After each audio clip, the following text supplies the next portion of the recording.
Ja, þið eru grátlega nærri því að taka stig úr þessum leik en þetta fer 4-3 hérna á Grenivíkurvelli gegn Þórsurum. Hvernig fannst þér leikurinn?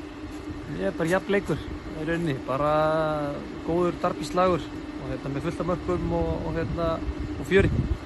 Þannig að svekkjandi að fá ekki neitt út úr honum. Þið fáðu náttúrulega drauma byrjun og komist 1-0 yfir en lendi svo 3-1 undir og þurfið að svara fyrir það og gerir það. Varst ekki ánægður með karakterinn í þínum mönnum? Jú, eins og sé, við missum aðeins hausinn í fyrri hálfleik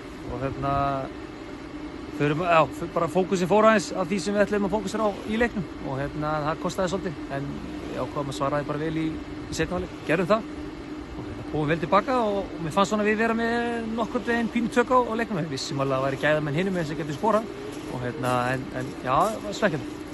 Völlurinn náttúrulega setti sinn svip á leikinn, það lítur að vera magna að vera með svona fólk sem tilbúið að leggja það á sig að móka vellinum eins og að gera í gær. Já, bara frábært að sýna bara raunni hug og fólk sem á Grenivík. Hvað fólk tilbúið að leggja á sig og hvað þetta skiptir miklu máli fyrir fólki og samfélagi.